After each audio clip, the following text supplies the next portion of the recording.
America, land of the free, land of liberty, land of freedom. But a terrible chain reaction has infected our lands.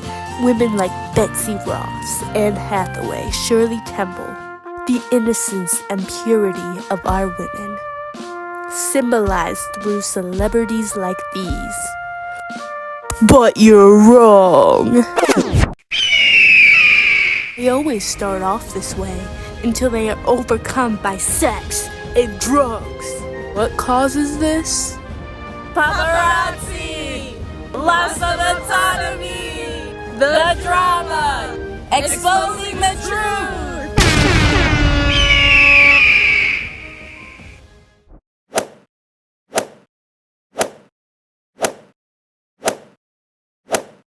If you live in the 21st century, then you have to know the popular American celebrity singer, Bella Spears, a best-selling music artist with millions of fans.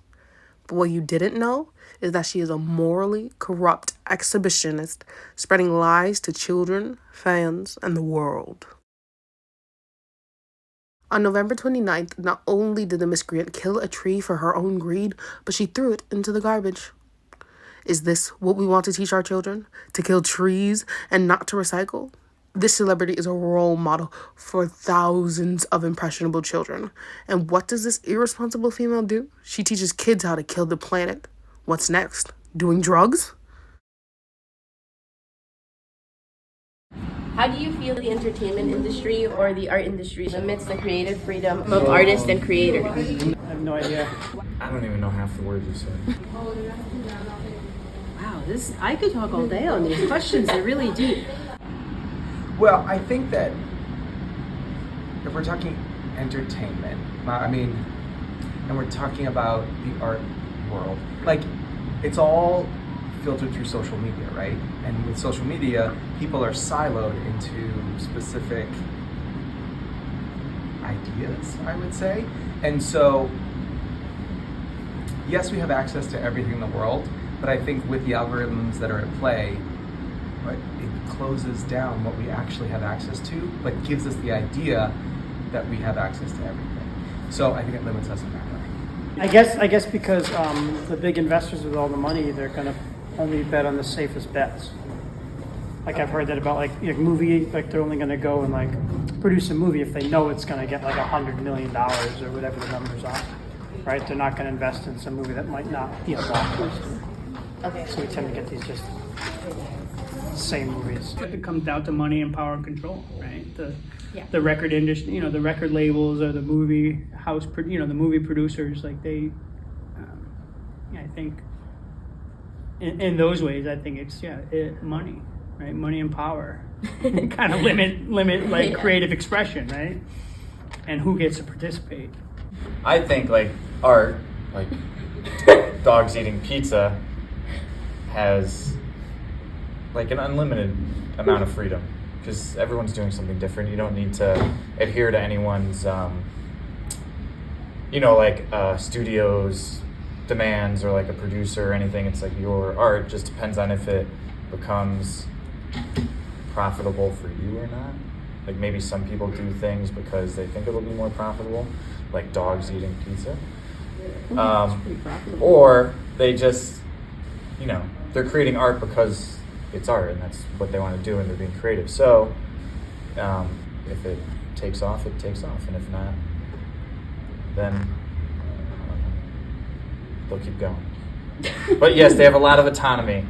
But in the entertainment industry, they don't as much because they have to adhere to budgets and producers and all sorts of other people that are giving them money to create those things, so that they need to follow a certain set of rules, and those studios want to make money, so you can't have complete freedom to create. Do you think we as art students have freedom? In the school? Do you think this school offers us freedom? In visual arts, yes. Sure. Because, in most classes you have to follow, there's a project or an assignment, but you have freedom to create within that project. and go outside the lines or do what you want. But maybe in like, you know, in choir or band or stuff like that, or the, you know, theater, anything where you're following a set script or a set,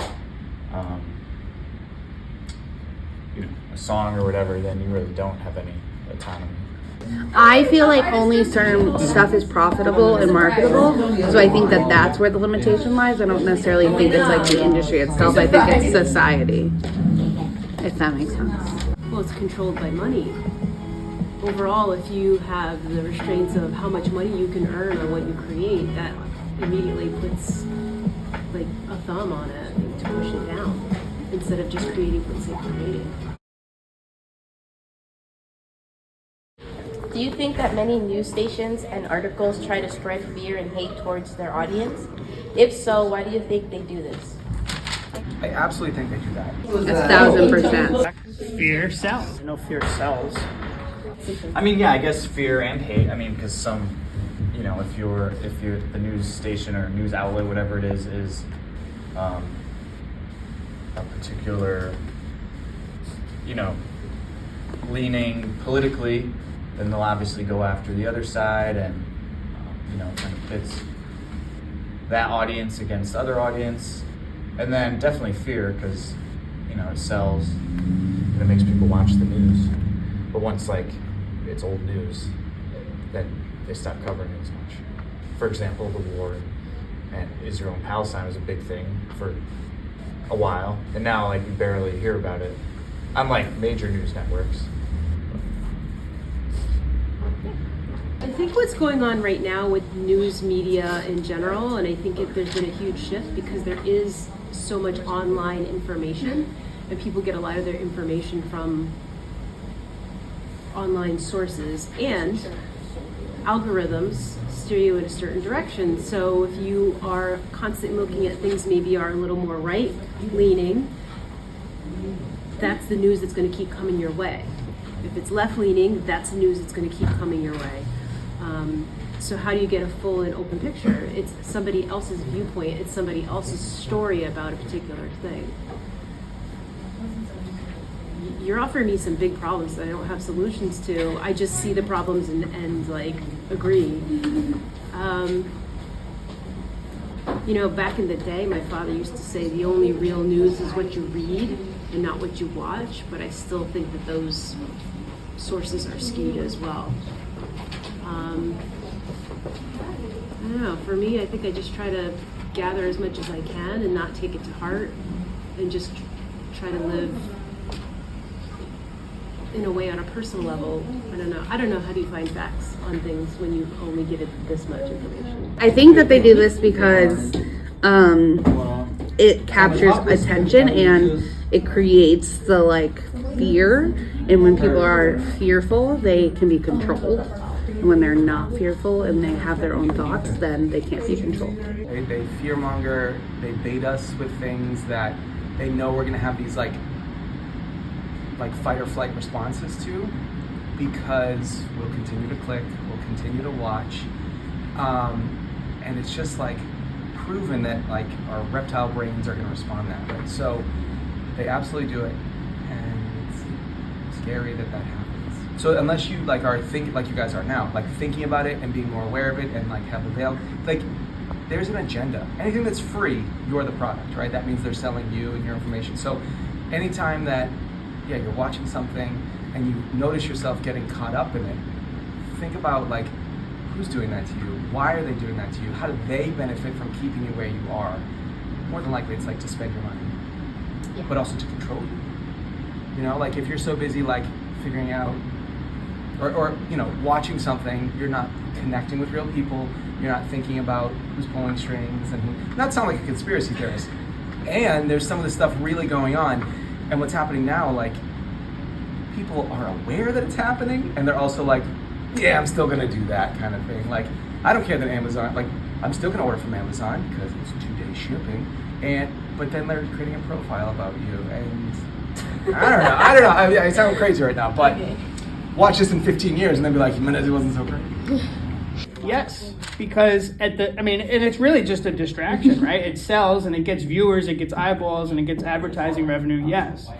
But it also keeps, it keeps us so polarized that, there is a big difference between like the alt-right and the ultra-liberal, right? There's a huge difference between that side. But, most people are kind of somewhere in the middle, and it's not, they keep these hot button issues that just keep us divided and fighting amongst each other, which is a distraction from, what we should really be paying attention to, which is changing, like, I don't know, monopolies.